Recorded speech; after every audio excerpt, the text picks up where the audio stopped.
Bonjour à tous, je suis ravi de vous retrouver pour ce nouveau sabbat 28 mars.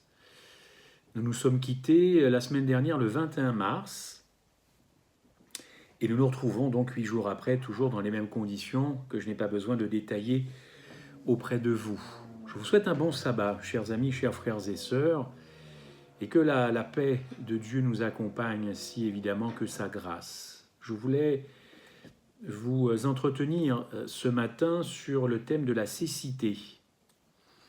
La cécité. Alors on parle, c'est vrai, de la cécité spirituelle. Je voudrais d'abord vous parler de la cécité physique, la cécité médicale.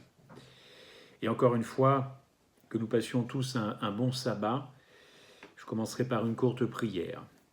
Notre Dieu, notre Père, merci.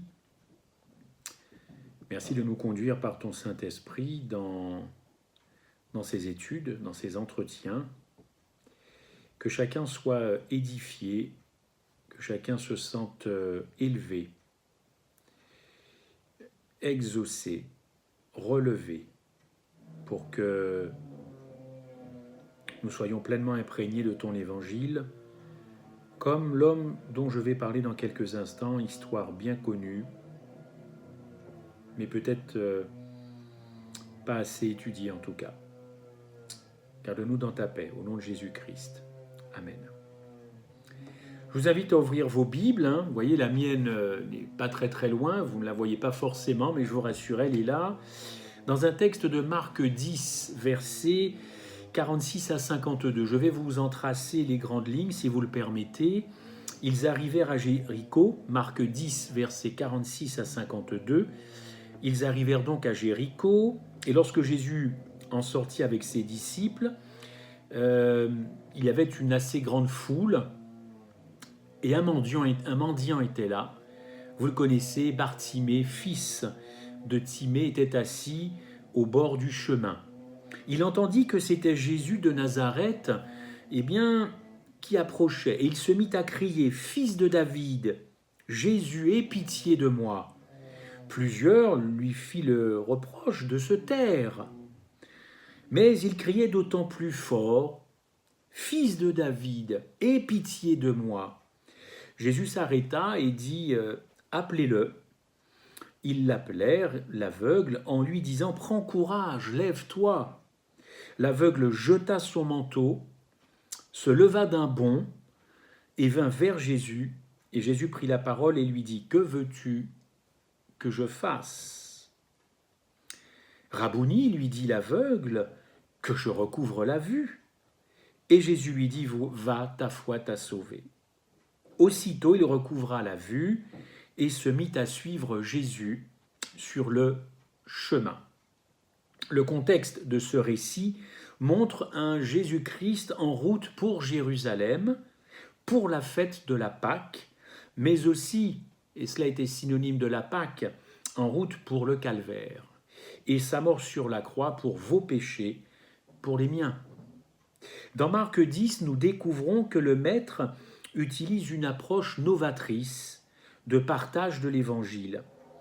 Ici, il n'utilise ni symbole, ni miracle, ni même parabole, ni type antitype, ni proverbe. J'espère que vous le remarquez. Au contraire, le Christ utilise des paradoxes pour simplifier son point de vue. Alors, pour rappel, un paradoxe, c'est une affirmation qui semble se contredire et pourtant qui exprime une vérité ou un principe. Je vous donne quelques exemples, évidemment, de paradoxes. On en trouve dans la Bible. Quand je suis faible, c'est alors que je suis fort. Évidemment, 2 Corinthiens 12. En se décrivant comme attristé et toujours joyeux, c'est toujours Paul qui parle, attristé et joyeux.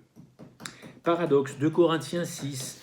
L'apôtre Paul se sert à nouveau de paradoxe pour approfondir son propos. Au lieu de prêcher un long sermon, Jésus a partagé 5 leçons importantes. Faisons 5 déclarations paradoxales que vous retrouvez en Marc 10. Alors, 2 seront 1, évidemment, paradoxe, Marc 10. Les adultes seront comme des enfants. Si on est un adulte, on n'est pas encore tout à fait, ou plutôt si on est un enfant, on n'est pas tout à fait encore un adulte, paradoxe. celui qui est très connu, les premiers seront les derniers. Ça, c'est quand même un petit peu fort. Les premiers seront les derniers. À vue humaine, hein, j'entends bien, vous m'avez compris. Les serviteurs dirigeront. En général, quand on est un serviteur, on ne dirige pas, et inversement. Et puis peut-être, le paradoxe le plus connu de la Bible, les pauvres seront riches. Vous l'avez compris, Marc 10. Dans le cinquième paradoxe, mentionné dans Marc 10, 46, 52, Jésus met en lumière l'histoire d'un pauvre mendiant qui est transformé lorsque sa pauvreté va rencontrer l'abondance de Jésus. Une pauvreté qui est transformée en abondance. Et il va devenir, ce Bartimée, instantanément riche, mais riche de quoi? Eh bien, riche de tout ce qu'il avait toujours désiré, chers amis. Recouvrer la vue. Voilà sa richesse à Bartimée. Je ne suis pas non-voyant, je ne sais pas ce que c'est que d'être un non-voyant. Je suis né voyant, j'espère quitter cette terre voyant, donc je ne sais pas ce que c'est que d'être un non-voyant. Je n'estime pas cette richesse. Bartimée, lui, savait ce que c'est que de ne pas voir. Et ensuite, je vous raconte l'histoire. Alors, un érudit biblique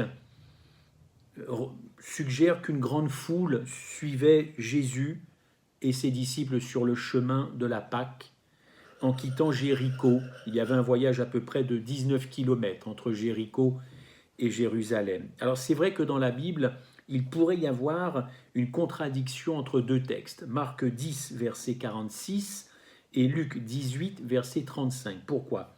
Parce que dans le premier texte, il est écrit « Lorsque Jésus sortit de Jéricho », et dans le texte de Luc, comme Jésus entrait dans Jéricho.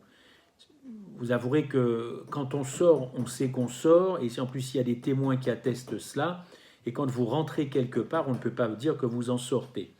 Tout simplement, il y avait deux Jéricho dans la Bible. Il y avait une vieille ville, tout en ruine, et l'autre, celle que l'on connaît avec les murailles. Donc, petite contradiction qui n'enlève rien en tout cas à cette histoire. Le récit de Marc continue au chapitre 10 et au verset 47. Il entendit que Jésus de Nazareth, que c'était Jésus de Nazareth. Et il se mit à crier, « Fils de David, Jésus, aie pitié de moi. » Il est intéressant de noter que chez une personne aveugle, eh bien, les autres sens ont tendance à être exacerbés. Je pense que vous serez d'accord avec moi. Une forme de compensation des sens. C'est la merveilleuse manière, d'ailleurs pour le corps, de compenser justement la perte de l'un des sens. Les villes du Moyen-Orient, vous le savez, étaient bruyantes à l'époque de Jésus, et encore plus à l'époque de la Pâque. Tout le monde convergeait vers Jérusalem. Tout le monde juif convergeait vers Jérusalem. Donc, beaucoup de circulation de biens, beaucoup de circulation de personnes, ça tranche un petit peu avec la situation dans laquelle nous vivons, et tout le monde venait à Jérusalem. Alors, vous pouvez imaginer un petit peu le niveau de décibels qui pouvait régner, plutôt élevé. Là, il y aurait des contraventions à distribuer. Cependant, pour Bartimée, dont la survie dépendait de l'attention qu'il portait à tout ce qui se passait autour de lui, la rumeur qu'un homme aussi puissamment oint que Jésus, qui était dans ce voisinage immédiat, était donc une occasion qu'il ne pouvait pas laisser passer. Il ne pouvait pas laisser passer. Les commentateurs suggèrent que la renommée de Jésus, eh bien, la suivait, sa réputation évidemment le suivait en tant que thaumaturge, c'est-à-dire en tant que guérisseur. Et cette réputation s'était répandue dans toutes les campagnes environnantes. Et peut-être qu'il y avait effectivement déjà ce petit grain de sénévé, n'est-ce pas? Ce petit grain de moutarde qui s'appelle la foi dans le cœur de Bartimée. Dans le cœur de Bartimée. Alors oui, ce Bartimée est là, il attend le Christ, Messie, l'envoyé de Dieu.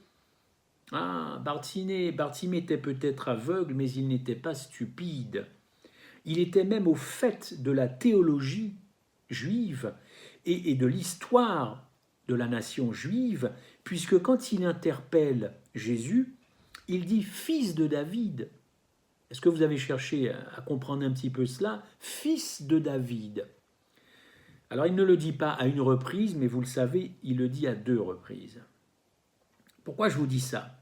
Parce que cette expression célèbre, nationale à l'époque de Jésus, fils de David, eh bien ça voulait dire, encore une fois, que Bartimée était au fait de qui était Jésus, en tout cas ce Jésus qui se revendiquait fils de David.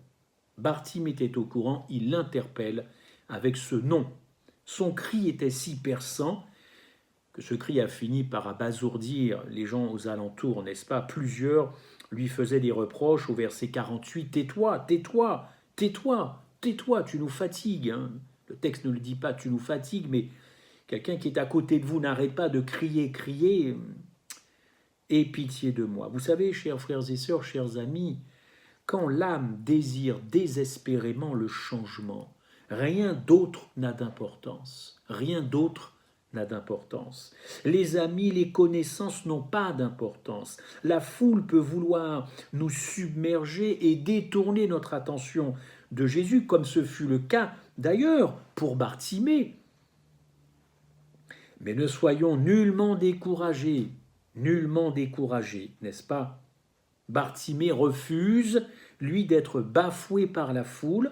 Il est concentré, il est acharné, pas question de perdre une telle occasion de s'approcher du Maître.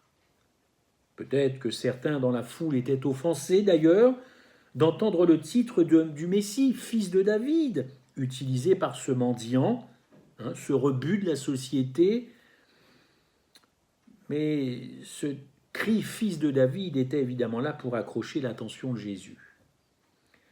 Jésus, lui, n'a pas été offensé d'être appelé fils de David. Pas une remarque là-dessus. Le texte ne dit rien. En fait, Jésus ne fait aucun effort pour faire taire Bartimée. Voyez un petit peu, il y a des gens qui veulent faire taire votre foi. Jésus n'a pas voulu faire taire cette foi. En tout cas, une foi non visuelle, une foi intérieure, une foi orale.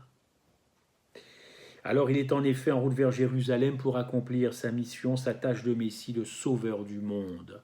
Sauveur du monde. Comme Bartimée, nous devons garder les yeux fixés sur le prix, sur cette rançon. Nous devons garder les yeux fixés sur Jésus et pas sur autre chose pour être guéris de notre aveuglement.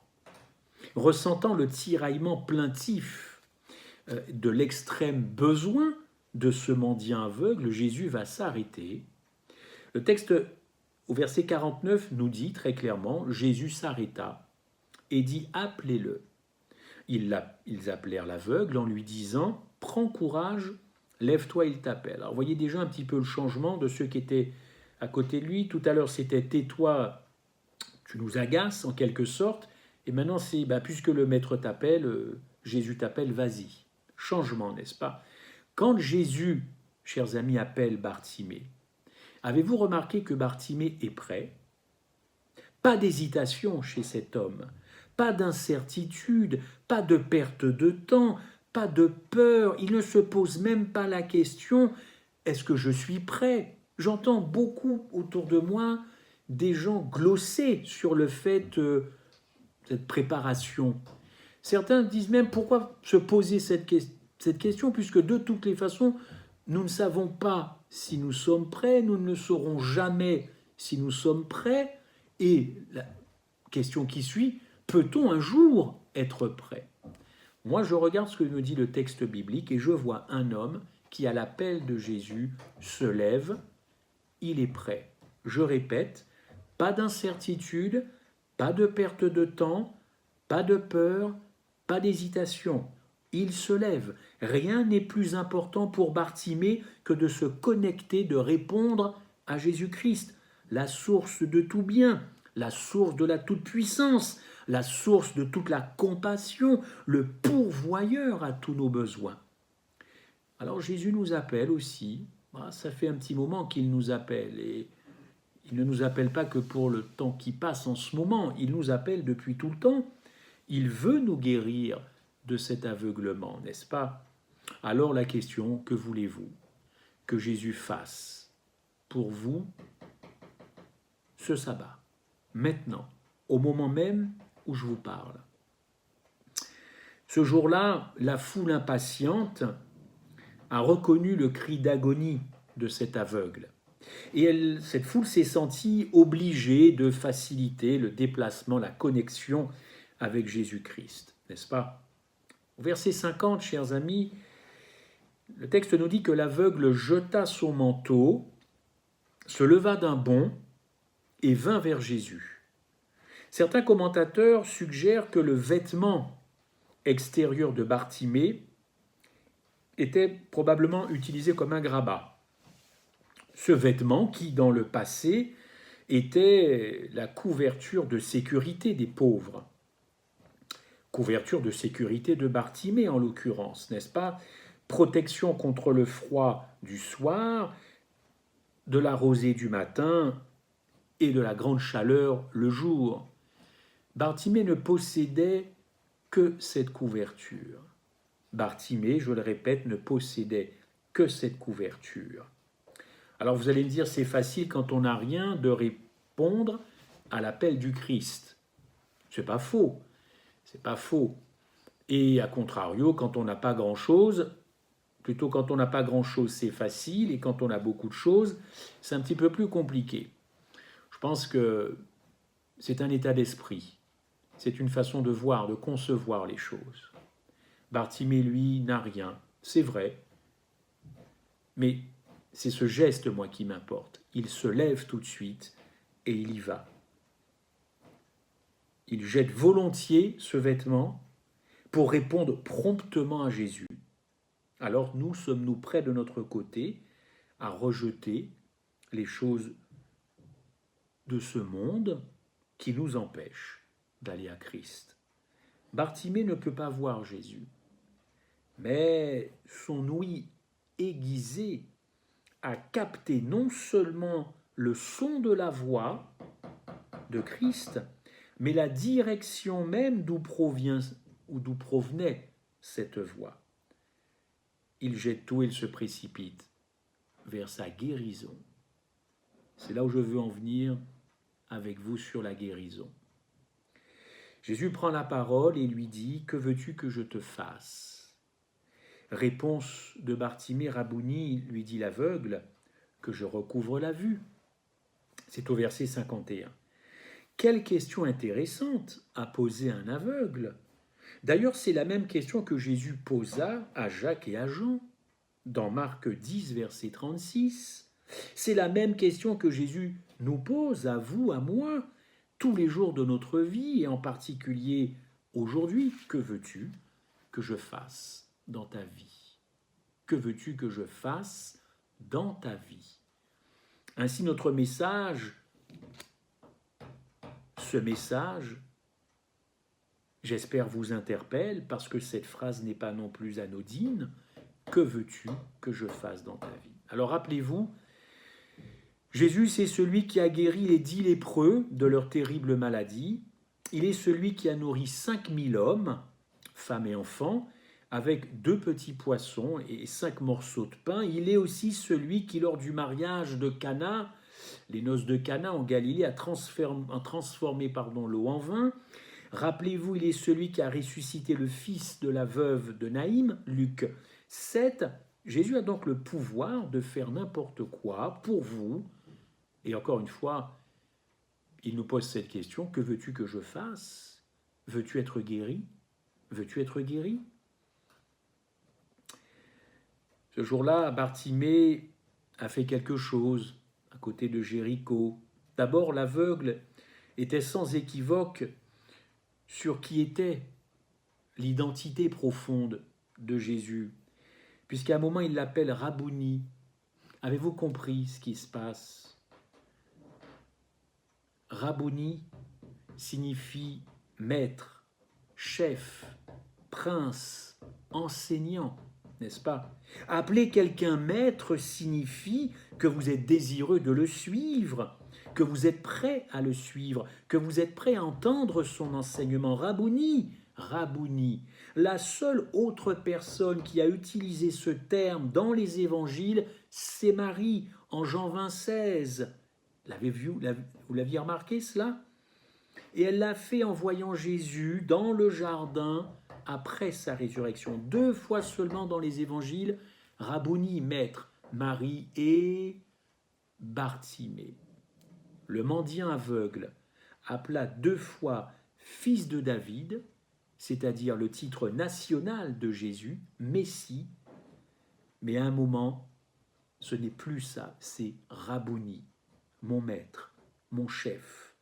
Et là, c'est une expression de foi personnelle. Avez-vous remarqué la progression, maître, expression de foi personnelle. Autrement dit, chers amis, lorsque l'aveugle s'approcha de Jésus, là il déclara sa croyance totale en lui.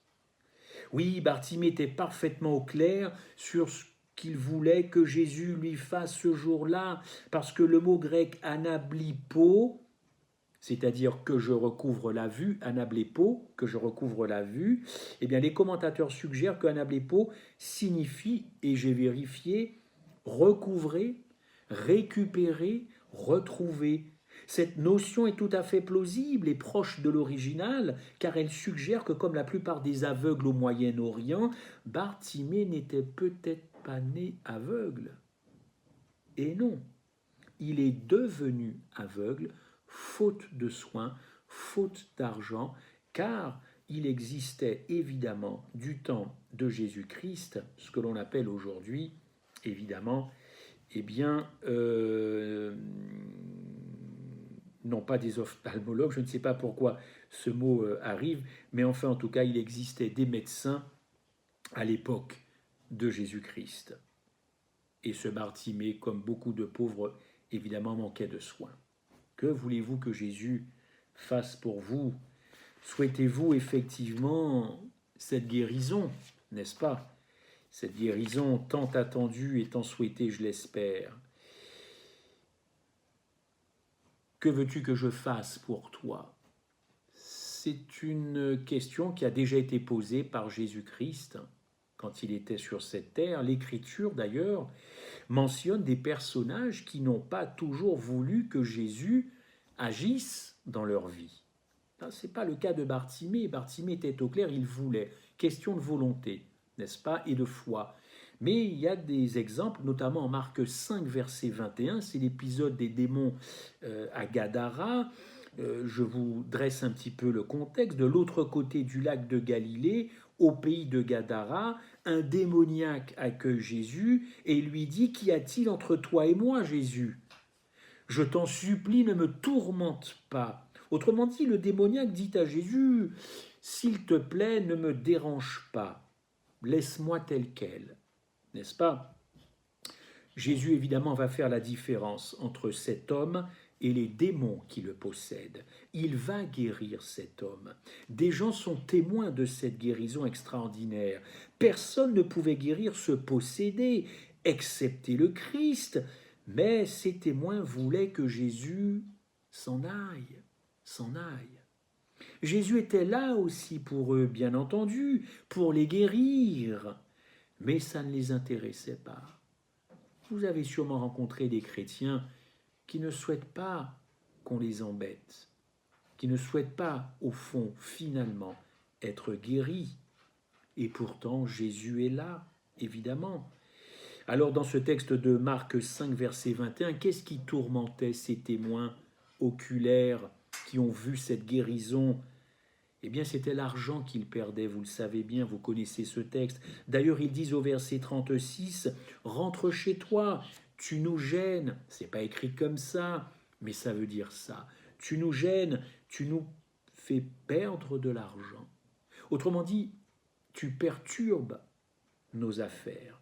Tu es un problème pour nous. Ils ne voulaient pas être guéris, alors Jésus s'en est allé. Chers amis, est-il possible, eh bien, que nous ne voulions pas de guérison, n'est-ce pas? En tout cas, pas la guérison de nos pensées négatives, de nos mauvaises habitudes et de nos mauvaises attitudes. Est-il possible, au fond, que nous ne voulions pas être remis dans le bon sens? Oui, dans le bon sens, c'est au verset 35 de ce même texte, car là, le démon de Gadara, le texte dit, a été remis dans le bon sens. Autrement dit, pas de guérison, nous ne sommes pas dans le bon sens. Vous savez, quand on hésite, quand on ne croit pas en une guérison totale, par la seule personne qui peut nous guérir, contrairement à Bartimée, qui lui en était convaincu, eh bien, le Christ alors se pose la question, est-ce que vous m'aimez vraiment au fond? Vous parlez de moi, vous faites tout un tas de choses, je viens, je suis votre guérison totale, massive, complète, de la tête aux pieds, et finalement, vous ne voulez pas tant que ça de cette guérison. Qu'est-ce que l'on penserait d'un foyer qui ne prodiguerait pas de bons soins pour ses enfants, d'un mari qui ne prendrait pas soin de son épouse et inversement? Comment interpréter cela? Si je vous dis cela, c'est parce que un autre personnage, Marie-Madeleine, ne s'est pas posé cette question. Elle a reconnu, vous le savez, en Jésus son sauveur personnel. Elle a manifesté un geste de reconnaissance, d'abandon d'elle-même. Au fond, Jésus attend que nous abandonnions la bonne opinion que nous avons de nous-mêmes. Vous savez, cette façade qui brille, cette façade qui est sympathique, c'est lumineux, on n'a rien à dire parce que la façade est propre. Jésus attend que cette façade, ce verre se brise pour voir ce qu'il y a derrière, effectivement, l'arrière-boutique, comme on dit. Si je veux que Dieu agisse pleinement dans ma vie, qu'il opère une transformation radicale, qu'il guérisse, possession, harcèlement, oppression, je dois pouvoir, par son aide, m'abandonner complètement au Saint-Esprit. Veux-tu être guéri? Finalement, c'est une bonne question. Oh, non pas parce que c'est Christ qui la pose, bien sûr, mais c'est surtout parce que Jésus-Christ a percé le secret de nos cœurs. Veux-tu être guéri? Bonne question. Pourquoi? Parce que la réponse positive, en fin de compte, n'est pas si évidente que ça pour nous. Quand on est malade, et c'est le cas pour beaucoup malheureusement en France et dans le monde et en Europe, on est impatient de guérir, n'est-ce pas? Mais quand il s'agit du péché, existe-t-il cette même impatience? Mes habitudes, ma personnalité, mon caractère, tout ça, ça fait partie de moi. Et je suis attaché à mon caractère, tout autant d'ailleurs qu'à mon identité, n'est-ce pas? Si je laisse agir le Saint-Esprit pour qu'il me transforme totalement, je ne serai plus Christophe Michel, je ne serai plus la même personne, n'est-ce pas? Et ça peut me gêner. On est attaché à notre caractère même s'il comporte des défauts, n'est-ce pas? Parce qu'avec le caractère que j'ai, ah oui, c'est vrai, on fait attention à moi, on fait attention à ne pas me contrarier. Quand on s'approche de moi pour me poser des questions, on fait attention à ne pas me vexer. On prend des pincettes avec moi. Oh là là, lui, elle, il faut y aller mollo. C'est son caractère, il est comme ça, n'est-ce pas? Et même si mon caractère comporte des défauts, j'aime mon caractère. Oui, quand on s'adresse à moi, eh bien, on prend ces fameuses pincettes et puis les frères et les sœurs, les voisins, les amis, les collègues, eh bien, ils ont des égards pour ma personne. Je suis quelqu'un dans l'Église, je suis quelqu'un au travail, je suis quelqu'un chez moi, je suis quelqu'un dans mon entourage, n'est-ce pas? Entourage, famille, amis, ont ces mêmes égards pour moi. Mais si je change, si j'accepte d'être guéri totalement par Dieu, eh bien, je ne serai plus la même personne et je n'aurai plus cette attention des uns et des autres, n'est-ce pas? je n'aurai plus cette attention des uns et des autres. Je n'aurai plus ces égards que l'on a pour ma personne. Je n'aurai plus les faveurs d'un tel ou d'un tel. On parle de moi, on prie pour moi, on pense à moi, mais si je guéris véritablement de ce pourquoi on me plaint, tout sera différent et je ne serai plus le centre d'intérêt. Aïe, ne plus être le centre d'intérêt. C'est terrible pour mon ego, n'est-ce pas? Oui, parce que la nature humaine non crucifiée aime bien être le centre d'intérêt des autres. Mais voilà, ce Jésus arrive dans ma vie et il me dit, veux-tu être guéri? Totalement, massivement. Veux-tu être guéri, a dit Jésus. On se rend bien compte pourtant que la croissance spirituelle est cruciale pour un chrétien et qu'il faut pour cela abandonner des comportements, certaines façons de penser et surtout l'idée que l'on se fait de soi. Oui, l'idée que l'on se fait de soi. Il faut abandonner tout cela, bien entendu, mais on n'a pas le courage. On n'a pas le courage de perdre tous les avantages qui vont avec mon caractère. Parce que mon caractère s'accompagne de grands avantages. Eh bien, nous devons abandonner, chers amis, cette propre justice. Eh bien, celle qui fait qu'on admire certains. Paul a dû abandonner sa justice. Job a dû abandonner sa justice. Pierre a dû abandonner sa justice. Vous savez, la guérison, c'est pas une petite affaire, la guérison. C'est une chose de prier Dieu et de lui demander pardon. C'en est une autre de lui dire, viens me guérir totalement, n'est-ce pas? Est-ce que je ressens le besoin de changer? Oui, Bartimée voulait recouvrer la vue, n'est-ce pas? Est-ce qu'encore une fois, on ressent le besoin de changer puisque Dieu, dit-on, me prend tel que je suis? Cette hésitation à vouloir guérir de mes maladies, de mes maux, MAUX, de mes péchés, de mes propensions, de mes tendances mauvaises, habitudes, c'est parce qu'au fond, je n'ai pas envie d'être perçu par les autres autrement que par l'image que j'ai renvoyée depuis des années aux gens. Des années. Cette image, au fond, j'y tiens. Si je la perds, je perds tout. Ah, Bartimée. Bartimée n'avait pas d'image. Il n'avait pas de réputation à défendre, Bartimée, comme le Christ à la croix. Pas de réputation. Le don total. Le don total. Mais aujourd'hui, nos réputations, nous y tenons, n'est-ce pas? La même question se pose encore, chers amis. Est-ce que l'on veut vraiment guérir? Est-ce que l'on veut vraiment mourir à soi-même et être rempli de Christ? Bartimée a voulu être rempli de la toute-puissance et recouvrer la vue. Est-ce que je ressens le besoin d'être changé par Dieu? Puisqu'encore une fois, on dit que Dieu nous prend tel que nous sommes. Ce n'est pas faux, mais il ne peut pas nous laisser en l'état. Chers amis, cette belle histoire de Bartimée est extraordinaire.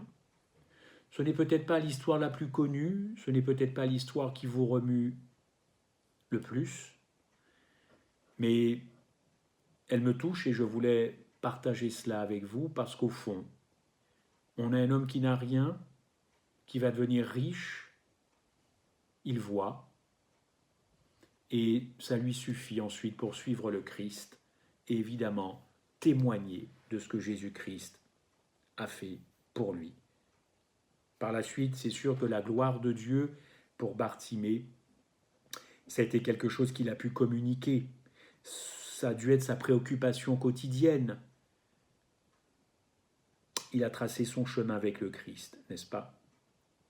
Alors simplement pour conclure cet échange, vous dire qu'au cœur du message de Laodicée se trouve la nécessité de vaincre le moi. Vous connaissez bien ce texte d'Apocalypse 3, verset 21. À ceux qui vaincront comme j'ai vaincu. Mais qu'est-ce que le Christ a vaincu? Vous le savez très bien, il a vaincu le diable. Et pour conclure, je vous laisse avec une citation de Madame White. Ellen White a déclaré « Saisissons-nous des moyens qui nous sont offerts afin d'être transformés à l'image du Sauveur et d'être réintégrés dans la communion des saints anges ainsi que dans l'harmonie et la communion du Père et du Fils. » C'est dans Vers Jésus, page 22. Chers amis, pour conclure, je vous laisse avec un autre texte, Apocalypse 3, verset 18. « Je te conseille d'acheter chez moi de l'or éprouvé par le feu, afin que tu deviennes riche, et des vêtements blancs éprouvés, afin que tu sois vêtu et que la honte de ta nudité ne paraisse pas, et un collier pour oindre tes yeux, afin que tu vois. » Vous savez, Bartimée était peut-être aveugle, mais il n'était pas stupide. Bartimée ne pouvait pas voir, mais il pouvait parler. Et il s'écria « Jésus, fils de David, aie pitié de moi !» Oui, Bartimée ne pouvait pas voir, mais il pouvait courir à Jésus. Qui a besoin de courir aujourd'hui à Jésus afin de recouvrer la vue et de retrouver la lumière dans toutes les relations de sa vie, y compris dans sa marche avec Jésus-Christ? Gloire soit à Jésus-Christ, gloire au Père, et merci au Saint-Esprit d'agir. Que Dieu nous garde en ce jour de sabbat, et puissions-nous réfléchir à cette belle histoire de cet aveugle qui s'est levé et d'un seul coup a répondu à l'appel du Maître, notre Rabboni.